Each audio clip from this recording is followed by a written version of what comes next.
war is miserable and it leads to human suffering on a large scale.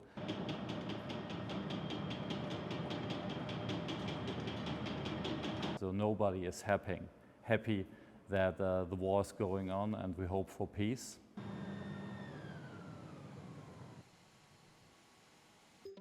...2016-ban még szó sem volt az orosz-ukrán háborúról, Európa pedig alig költött fegyverkezésre.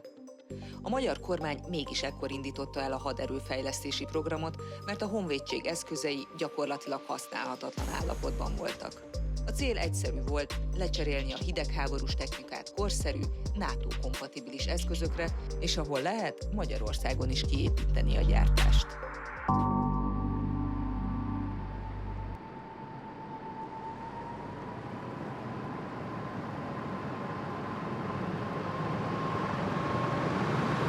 Hungary was in a really interesting historical situation, as I learned, with not so much relevant military and industrial production, and after the historical experiences of the last century, it wanted to ramp up military production, have own sovereign capabilities, And so Rheinmetall offered some help. Rheinmetall offered its expertise, offered intellectual property rights for Hungary in order to give the government a leverage in international relation and security policy.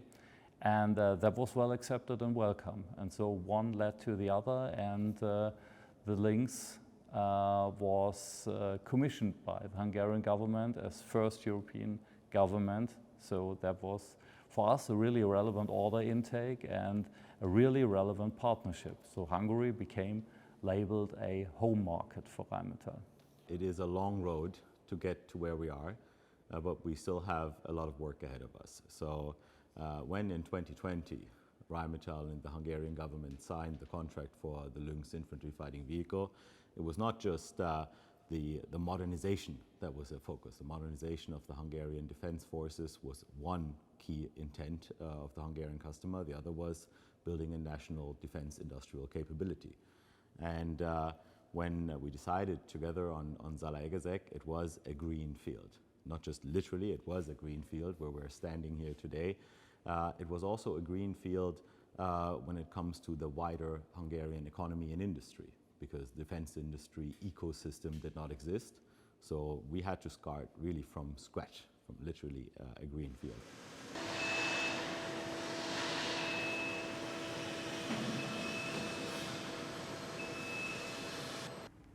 Alapvetően a környéken is mindenki azt mondja, hogy a tankgyárban dolgozom.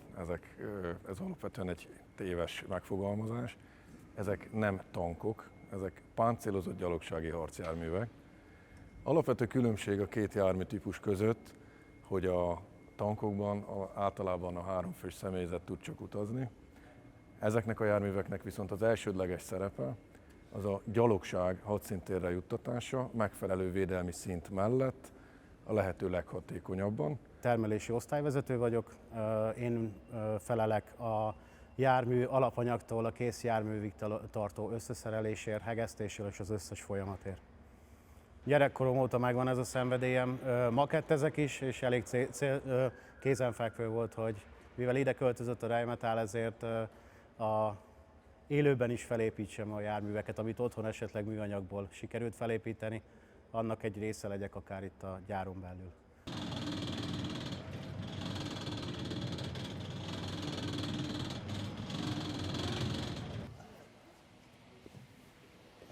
Itt vagyunk a világ jelenleg legmodernebb gyalogsági harcjárműnek a motorház tetején, amit Zalaegerszegen gyártunk a Magyar Honvédség megrendelésére. Ők az első vásárlói ennek a járműnek. A motorháztető alatt egy 1140 lóerős dízelmotor van, 18 literes turbófeltöltős dízelmotor. Ez viszi át a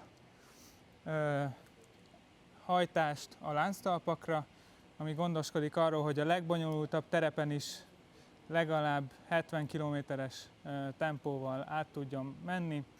A jármű fő fegyverzetét a 30 mm-es gépágyú adja. Ezen kívül helyet kapott még egy párhuzamosított 762-es gépfegyver a csövön, illetve van egy távirányítható fegyvertorony is a járművön, ami egy 12-7-es gépfegyvert tud irányítani, és azzal tud különböző célokat leküzdeni. Igen, harcjárművek, de jó esetben ezek sosem lesznek használva arra, amire kell, viszont mint minden országnak a védelemre fel kell készülni, és nem árt, hogyha az embernek, és hát a hadseregnek vannak olyan eszközei, amivel meg tudják védeni a lakosságot. És ezért a kollégáknak semmilyen ilyen morális aggálya nincs, és akiket felveszünk, mindig az az első kérdés, hogy morálisan esetleg gondot okoz-e nekik a jövőben, hogyha nálunk tartózkodnak, mivel ha úgy vesszük, fegyvereket gyártunk, de harcjárműveket gyártunk, és az nem feltétlenül egy jó vízhang. Do you consider Ukraine an ideal testing ground for the given or co-produced with Ukraine a lot of weapons and weapon systems? Yeah. Also first of all, it's really terrible what's happening in Ukraine. The war is miserable and it leads to human suffering on a large scale, and nobody wants that. So nobody is happy that the war is going on, and we hope for peace. Yeah, let's see how the chances are. But I think there are some learnings from the war in Ukraine. One is that artillery is still a relevant factor. Yeah, that was absolutely neglected by many armed forces. Yeah, production has been slowed down or completely given up, and is now being taken up. We are building artillery ammunition plants all over Europe, and if you would ask the commander what he demands the most, yeah, it would be ammunition, I think. Armored vehicles are also very important. You need boots on the ground, you need protection for the soldiers who are moving. So conventional war is back, and we can draw some conclusions out of that, yeah.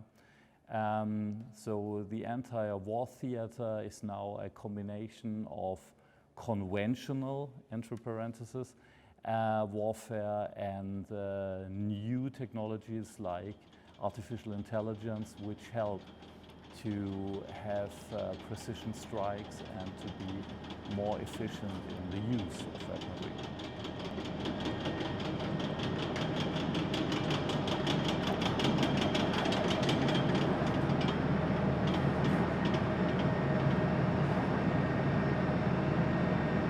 A tornyon helyet kapott több érzékelő is, ez lényegében a járműnek a szeme. Ez gondoskodik arról, hogy a kezelő személyzet minden esetben kapjon egy 360 fokos képet arról, hogy mi folyik a jármű körül. Ezen kívül, hogyha felhasználók igazán nehéz helyzetbe találják magukat, akkor ennek az eszköznek a segítségével, amit úgy hívnak, hogy ROSI, Rapid Obscuring System, ami lényegében egy kötgránátvető, egy gombnyomás segítségével képesek létrehozni egy 50 méter széles és 50 méter magas füstfüggönyt a jármű előtt, ami lényegében egy fedezéket nyújt a járműnek és a benne ülő személyzetnek, és el tudnak távolodni a veszélyzónától a füstfüggöny mögött. 2 évente Párizsban megrendezik minden évben az Eurosatori nevezetű kifejezetten védelmi ipar, illetve hadászati kiállítást. Ezen a kiállításon a gyártók szeretik felvonultatni hát azon újdonságaik, amit esetleg a nemzetek érdeklődésére tartanak számon. Itt azért a fejlesztési irányvonalakat, egyrésztről az irányvonalakat, másrésztről az igényeket lehet ütköztetni megfelelően kiépített rendszerben, ami aztán utána szépen átmegy egy nem annyira nyilvános egyeztetésbe. Tehát itt azért nem olyan polcos termékekről van szó, mint amikor bemegyek és veszek egy 43-as papucsot a nekem tetsző színben, hanem itt nemzeti védelmet szolgáló eszközökről van szó, úgyhogy a titoktartás, illetve a confidential információk azok nagyon, nagyon falsúlyosak, úgyhogy ezért erről nehéz beszélni. Many nations realized that not only investments into strategic weapons, nuclear weapons are important, but conventional war is a reality. Many hypotheses of military planners had not foreseen conventional conflicts anymore, yeah? Because they thought nuclear deterrence would prevent conventional war. But that is not true. Conventional war has always been there, and the need to protect citizens and societies is now clearer as we see what happens on many fields in international relations. Ez mellett Európában egyre nagyobb igény mutatkozik ilyen jellegű járművek gyártására. Ugye a médiából is lehet tudni, hogy Olaszország és Románia már bejelentkezett, de a körülöttünk lévő változások miatt lehet látni, hogy egyre több és több ország érdeklődik egyre élénkebben a Lynx típus után. I would say a ramp up is globally taking place, yeah, and there is a need to do that. Build up military production is not an easy one, it takes time. And so it's good that Rheinmetall started several years ago. We started in the United Kingdom, we started in Australia, we started in Hungary, for example. We used to be a company that was very much focused on the German customer 10 years ago.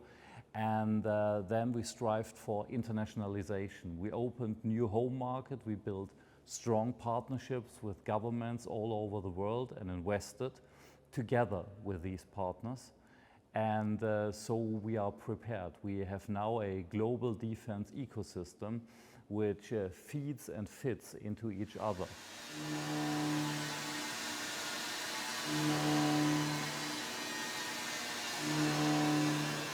Az aktív védelmi rendszer, ez az eszköz, ami megtalálható körbe a jármű körül, szenzorok segítségével érzékeli a bejövő fenyegetést, és az emögötti panelek mögött elhelyezett apró robbanó töltetekkel egy ellenrobbanást indít a jármű, ami semmisíti a bejövő fenyegetést még azelőtt, hogy elérné a járműnek a páncélját.